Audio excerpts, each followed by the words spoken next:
This time we want to share our history bit. We're going to be very brief in our history bit today. I want to say something with regards to the sect of the Nazarenes.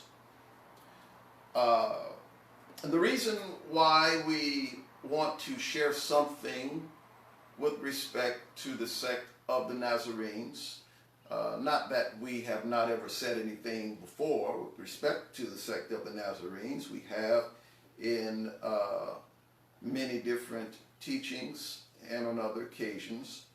But we want to share something about it because the identification of the people that followed the Messiah during the first century, whom I commonly refer to as the Messianic Israelite community, were called the sect of the Nazarenes.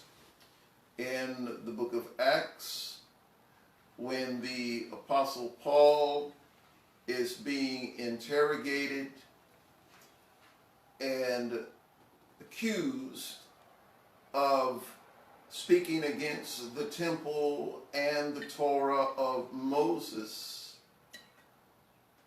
it was said about him that he was a ringleader of the sect of the Nazarenes. During the first century, the term Christian was not a term that was used. When we read the Bible, we're reading from a Greek text of Scripture, and it has been assumed that they were speaking Greek during the time when they were in Jerusalem. But they were speaking Hebrew Aramaic.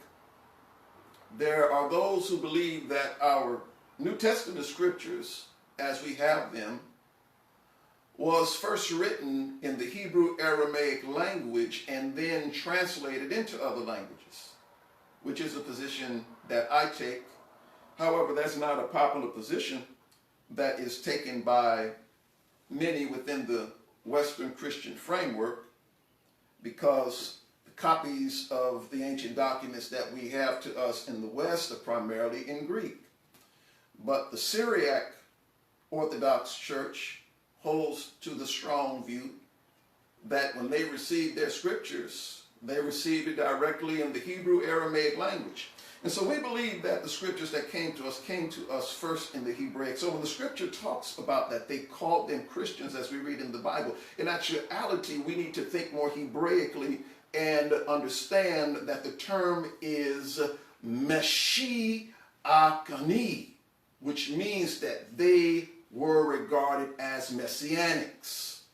This would be the more appropriate term to use, because the term messianic refers to one who is of the Messiah. And one might say, well, what difference does that make? What difference does it make? Messianic, Christian, what difference does it make?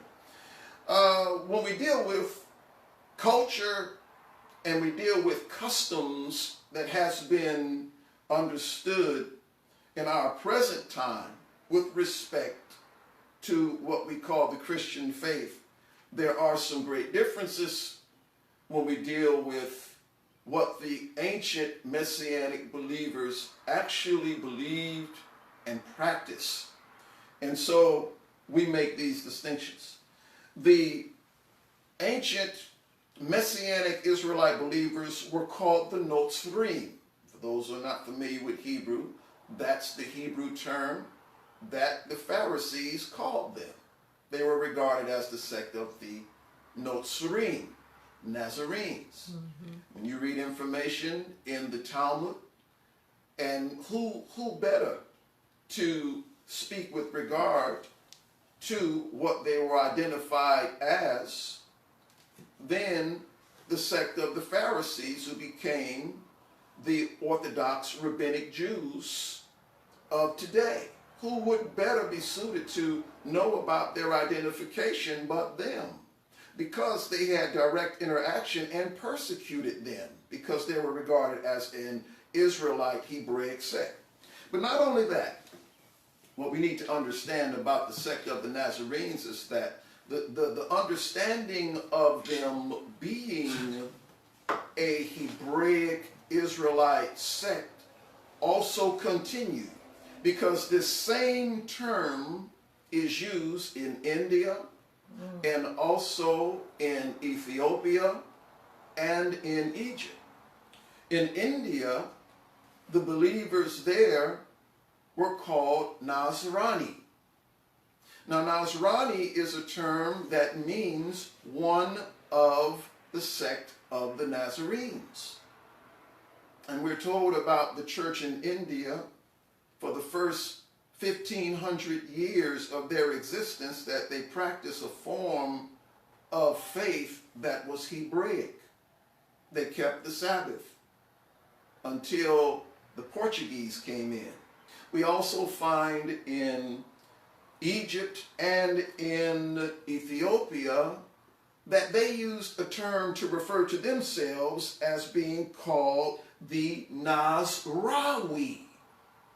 Nazrawi is a term that also is of Hebraic origin that refers to one of the Nazarenes.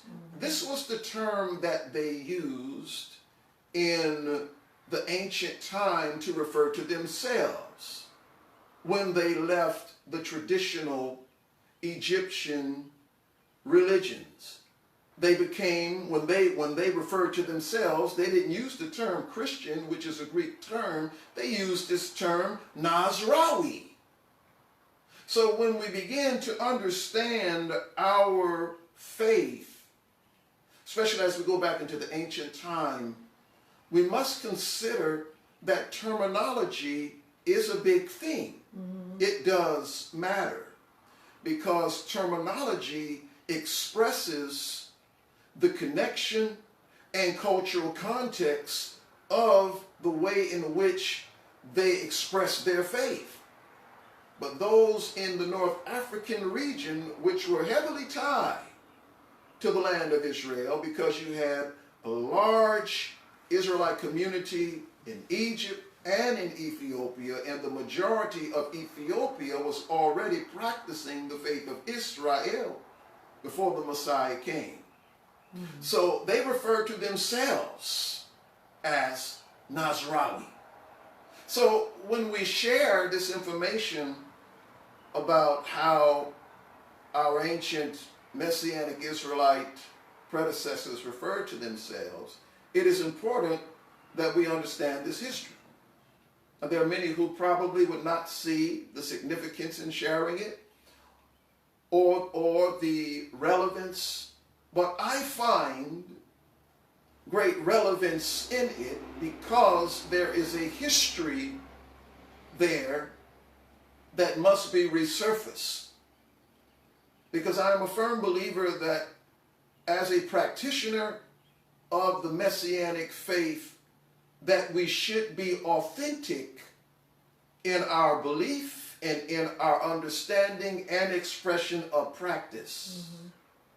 And what I've discovered over the years in being raised from a Western Christian background, and I don't dismiss the benefits of what I received within that religious framework, but what I must accept is that there is a more perfect and authentic way.